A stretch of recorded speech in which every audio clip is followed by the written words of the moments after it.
Magandang araw po mga magsasaka. Narito po ako sa aking sariling palayan, rice field. Ako po ay sa ngayon ay nagpapatubig. Dahil sa ngayon po ay tag-init. Napakahirap ng tubig sa ngayon. Makikita nyo po yan, mga bitak ng mga palayan. Ito po yung aking katabi na palayan. Bitak po ang lupa. Kaya narito po ako ngayon sa aking palayan para magpatubig. Gusto ko lang pong ipakita sa inyo ang sitwasyon ngayon ng pagpapalayan. Ito po. Punta po tayo sa aking water pump. Gusto ko lang din pong ma-share yung konting kaalaman ko sa pag-aalaga ng water pump para po ma-share ko naman sa inyo. Konting ano lang po, konting tutorial lang, baka sakaling makatulong sa ating mga kapwa magsasaka. Ito po yung aking sariling palayan. Pakita ko po sa inyo. Yun, hanggang doon po. Saka yun yung aking water pump.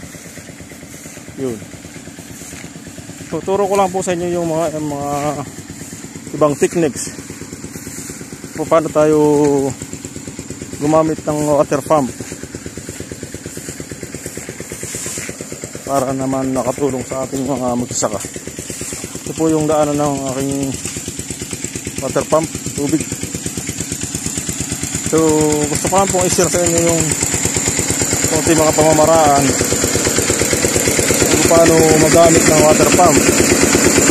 So yun yan, malakas po yung turok ng makina kaya lalakasan ko rin yung boses ko.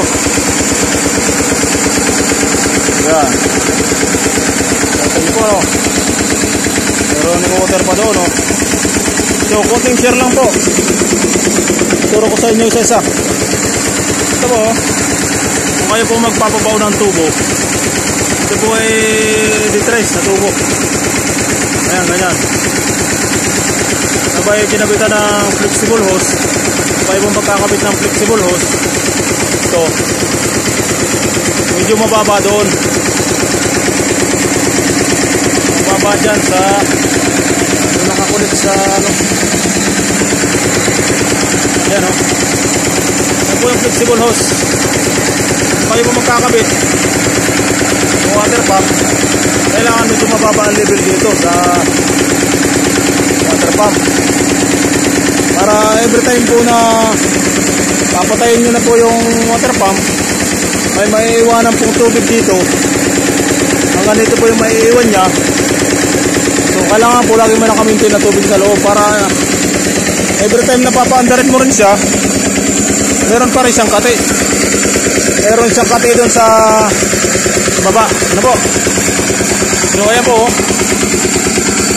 Ayan po ay hindi na kinakatian. Ayan. So ayan. Ito naman po, tatanong nyo kung saan po kaya nanggagaling sa tubig nito. Ito. Ayan po ay nanggagaling sa radiator. Ayan.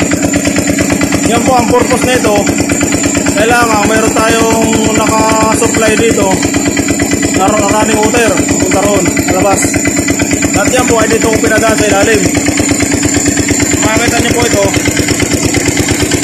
Yung hose na yan nakakonect po yan doon. Nakakonect yan doon, hanggang dito. Doon, yan. At yan, dito po yan nakakabit. Ayan po. Yan. Ilalagay ko lang ulit yan. Yan, kailangan nakalagay yan doon. Para umat yung ulit doon.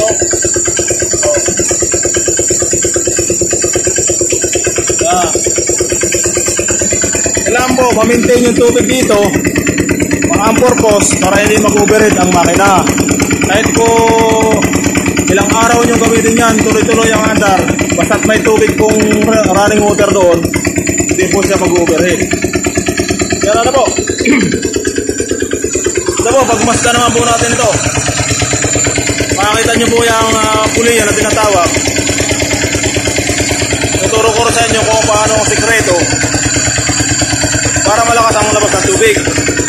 Para malakas ang labas ng tubig doon. Yun. So ang size po nito, puliya, ay 24. Kailangan po dito sa water pump ay 2 lang.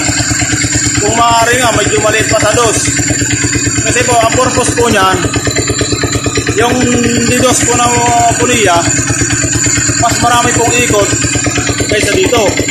Bigyan ko po kayo isang halimbawa.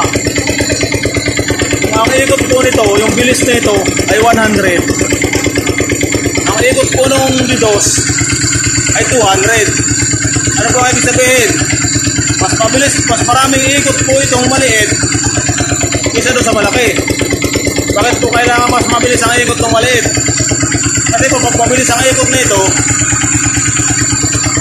malakas siyang umigo. Malakas ang labas ng tubig. Diba ba? Yun. Yun po yung ano niyan, yung sikreto. Kung maaari nga po, medyo maliit pa ng kote dito eh. Kaya lang wala na akong makita ano. Wala na akong makita mas maliit. Ang isa pa po, ang pinaka-importante, isiguraduhin nyo po na hindi singaw yung tinatawag na packing. Doon. Yung packing doon. Kasi may grasa po yan dyan, may grasa. Tapos may packing, yung hindi siya singaw. Kasi pag singaw, kahit anong gawin yung paandar sa water pump, hindi po lalabas ang tubig. Yun po. Yung puro po nakapag-share naman ako sa inyo kontero.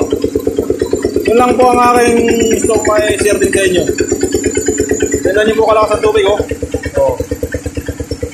Sa mahal po ng diesel ngayon, ay magpapatubig tayo, ay malakas yung andar ng makina, konti naman yung labas ng tubig, ay lugi po tayo doon. Kailangan, mahal ang diesel, malakas ang tubig na lumalabas. Kaya medyo hindi tayo malulugi. Okay po. Maraming salamat. Yan po yung aking palayan. Magandang umaga po sa inyo lahat.